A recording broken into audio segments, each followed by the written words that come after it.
What is up, everybody? Jay Pounds here. We got another video for Dynasty Owner for you guys. This week we'll have two videos this week. This video is going to be the Monday night preview, the Ravens versus the Raiders. Tomorrow, you guys will see a video from me, a video and article from me coming out for the free agent auction run. That'll be every single Tuesday. You guys will get this video here every single Monday for the Monday night preview. Matt the Jerk will be doing the Thursday night games. I'm just very excited. Football's here. It was a wild week one. My Steelers got a win over the Bills. I did not expect it. I'm very, very happy with the way they played. Defense looked good. I'm not going to ramble too much about week one. Just give you a couple takeaways. They let Russ cook again a little bit. Joe Burrow's back. Jamar Chase knocked off all of that preseason rust and is ready to go. He had a very, very good week, over 100 yards. Dalvin Cook and CMC look like themselves. Aaron Rodgers looks like he does not want to play football, at least in Green Bay anymore. And that's about all I got. Bears Rams, it was what we were expecting. Chiefs Browns was a good game. Baker Mayfield did some Baker Mayfield stuff, threw a pick at the end. I just don't trust the guy. I wouldn't pay him a big contract if I was in the Browns front office, but we all know they're going to, and we'll see how it plays out. I could be wrong there. You never know. But anyway, let's jump right into the Ravens versus the Raiders. We got our first Monday night game of the season. Usually they hit us with two Monday night games for the season, but this year they were nice enough to give us one. They didn't want Jay writing too much. No, I'm kidding. They could care less about what I have to write. We'll go ahead and get right into it, guys. What I am watching for in this game, the main thing here is the Ravens backfield. We've seen everybody basically they had on their roster to begin the year is out for the season. They had Gus Edwards go down, they had Justice Hill go down, and of course J.K. Dobbins. All three out for the season. All three, I believe, leg injuries. I know Justice Hill was a Achilles, and I believe Edwards and Dobbins were both ACLs. I could be wrong on that, but I know they're all lower body injuries, and I know they will all be back next season. I don't think Justice Hill will. I kind of think it's over for him, but we'll see. You never know. It's the NFL. Crazier things have happened. Another thing I am looking for in this matchup is the Raiders receiving room. Bryan Edwards and Henry Ruggs were both very, very, very hyped going into last year, and neither one of them really panned out. Bryan Edwards didn't do a dang thing last year. He ended up with 15 targets, 11 receptions, 193 yards, and one touchdown. That was across 12 games that he played, guys. That's ugly. It's not good. That's wide receiver 8 numbers. Henry Ruggs finished with 43 targets, 26 catches, 452 yards, 2 touchdowns in 13 games played. He did average almost 18 yards a catch. That is very impressive, especially as a rookie. I am looking for him to build on that. I don't know. Maybe with the extra game, maybe he hits that 1,000 if he can stay healthy. I'm not sure that he gets quite there yet, but I do think he takes a step forward and starts to make himself look like a dominant player in the league for the years to come. Like I said, I don't see it happening right away or anything, but I do think we are going to see more pop out of Henry Ruggs than we did last season. With Bryan Edwards, personally, I'm saying chill the hype. I don't think he is what everybody thinks he is. I just don't see it when I watch the guy play.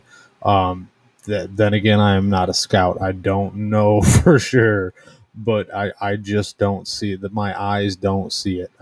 That's the best way I can describe it to you, is I just don't see any type of it factor with him. I don't think he is. I don't even know if he's an average receiver, let alone what everybody is saying he can be the number one in this offense and yada, yada, yada. I just do not see it. I think Hunter Renfrow is a better wide receiver than Bryan Edwards. And that's kind of being nice.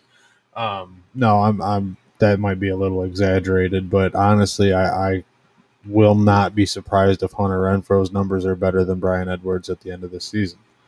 After that, I lost my spot here, guys, because I'm rambling like I always do. Don't you guys love it when I do that?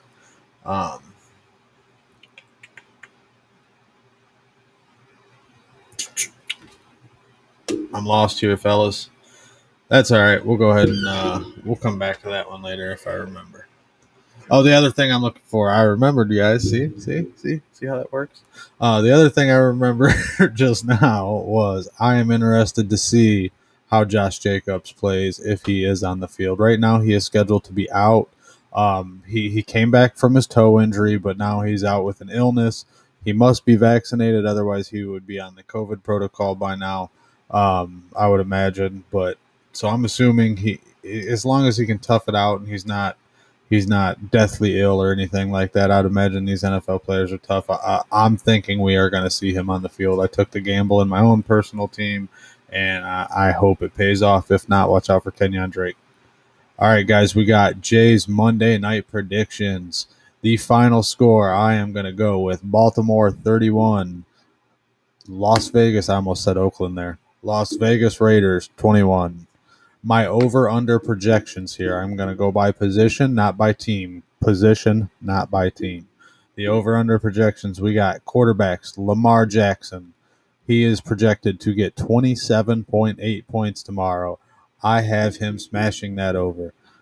I should have added up the total. I might have it later on in the video. We'll get there. If not, I apologize on what I have him exactly projected for. After that, we have Derek Carr, 22.4. I got Derek Carr going over. Waller is going to have a big day. You'll see that later. Well, you'll just see him going over. At the running back position, we have Josh Jacobs. 12.6 is his projected points. I have him getting over if he plays and he is not hampered by his illness. He should go over that 12.6. I see him getting 3 or 4 catches alone, and that's a quarter of that 12.6 points that he needs. Kenyon Drake, 9.8 projected points. I have him under unless Jacobs doesn't play. If Jacobs doesn't play or he is hampered by that illness, then Kenyon Drake should hit the over and Jacobs will go under. But if not, I see Kenyon Drake getting it there. After that, we got Tyson Williams, 11.7 projected points. I have him going just over. I think I got him at like 12.3 or something like that. But nonetheless, it is over. So we'll see what happens there with Tyson Williams, the young guy, the young unknown guy. I'm hoping for a big game from him. And one of our users, for Bryce, he knows why. Bryce Williams, you know why I want Tyson Williams to do well. I give him some of my secrets here and there.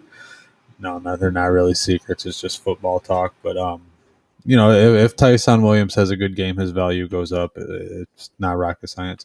After that, we got the wide receivers. Sammy Watkins, $5 million. I don't know why I just said a salary. That's just out of habit. Sorry, guys. He is projected to get 11.7 points. That is under for me.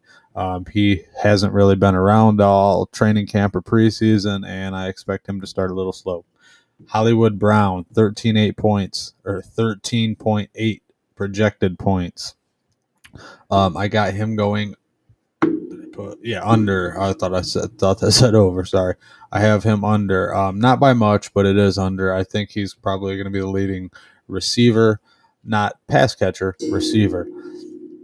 After that, we got Bryan Edwards. He is projected to get 12.5 points. I see him going under. We just talked about that.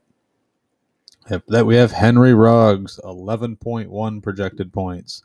I've got him going over. I wouldn't surprise me if we see Henry Ruggs catch a long touchdown pass tonight. After that, we got the tight ends. Mark Andrews.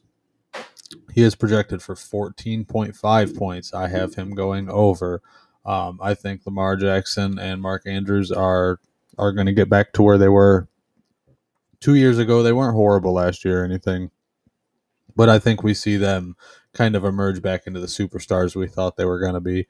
The superstar tandem that we thought they were kind of developing, and I think we see that take a little bit more of a step forward this year than we did last year. Sorry, guys, I'm on my throat, guys. After that, we have, last but not least, Darren Waller. He is projected to get 16.2 points. Man, is he like Travis Kelce. It's crazy. I got him going over. He's a monster. I think this offense funnels through Darren Waller, and it has to. Yes, they have a solid run game, but other than that, this team has to go through Darren Waller if they want to succeed.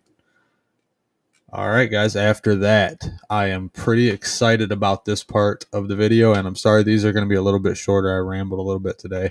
I'll shorten these up. They'll be right around this length, but we got maybe 4 more minutes to go. I'd say 5 minutes. We got Jay's Dynasty Owner Games of the Week. I'm going to pick 2 games each week that are going to be decided on Monday night. I don't know how they'll be decided. One, it may be a blowout, and we might know the victor or who's going to be the victor. It just depends what I can find each week.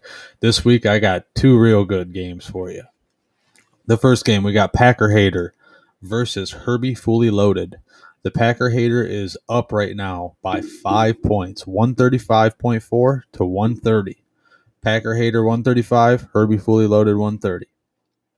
135.4 to 130.4. I'm sorry, I said that wrong. Packer Hater has nobody to play. Herbie Fully Loaded has 2 players to go on the bench. I'm actually going to share this with you real quick. That way you don't have to just listen to me and hope you can follow. You can follow regardless. Oops, didn't want to do that.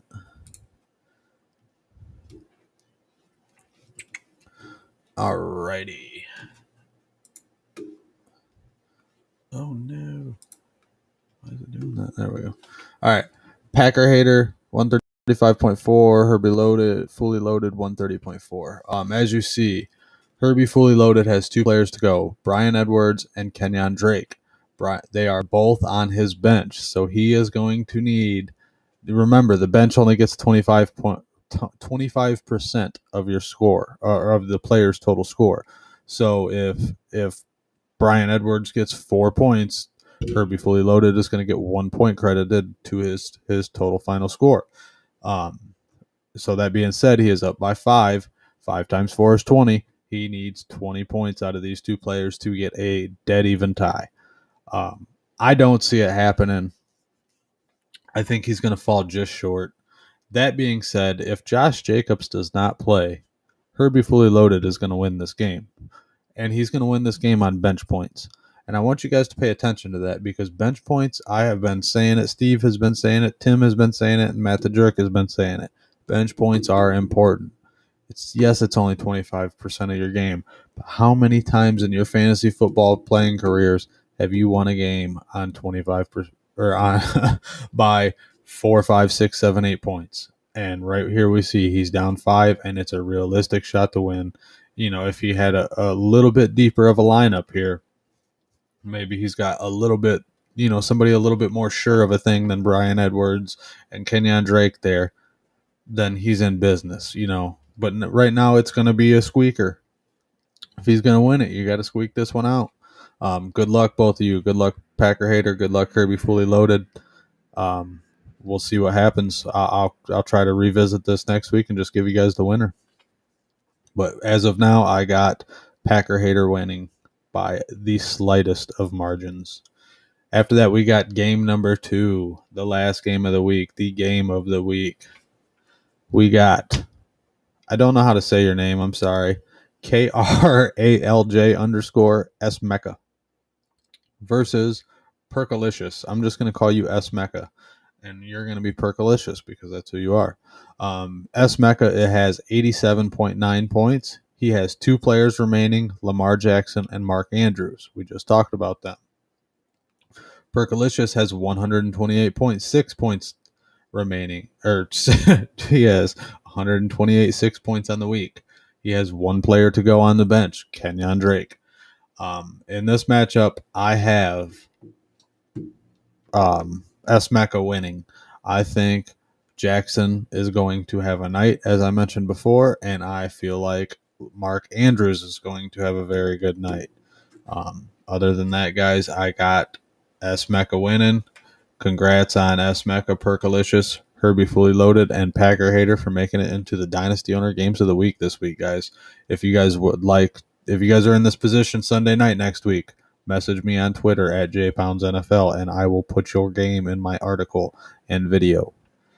After that, we have the value of the week, which is going to be, or the value of the week, value of the game, Lamar Jackson. Lamar Jackson, it came down to me, it was a no-brainer between either Andrews, Waller, or Lamar Jackson. With Lamar Jackson winning, he doesn't have the lowest salary. He's got a little bit higher of a salary than Mark Andrews, but he's at the quarterback position, and as we all know, that kind of prevails. You have say in where every play or the ball is going every play. The ball is going to be in your hand every play. You have more opportunities. It just is what it is. So I got Lamar Jackson as the value of the game for Monday Night Football Week 1. Make sure you guys check out Steve, Matt the Jerk, the live streams, Twitter, all that stuff, guys. Make sure you guys are checking that out. Make sure you like the video, subscribe, hit the notification bell if you haven't. Make sure you're interacting on Twitter. Make sure you get me these Sunday night game or these Monday night games if you're in them, and I promise you, you will be in these articles. Same with Matt the Jerk. Oh wait, no, I'm sorry. He can't tell you that because he doesn't know your guys' score. Sorry, I said that. Didn't mean to say that one, guys. But please let me know on Twitter. But you can interact with Matt the Jerk on Twitter. He's a nice guy. He'll say what's up to you. He'll help you out with your football questions and all that stuff. Other than that, guys, that's all I got. Good luck on your 2021 chase for the ring. I was up in the top 25 for a little bit. Hopefully, if Waller and Jacobs have a good night, I'll be there at the end of week 1. I got a couple moves to make. You guys will see me in there at some point this year, as long as injuries don't kill me. We'll see. Other than that, guys, we'll catch you guys next week, or we'll catch you guys tomorrow. Man, I'm out of it a little bit. We'll catch you guys tomorrow for the free agent auction run, and have a good night, guys. Enjoy the game. Ravens win 31-21. Don't forget the score.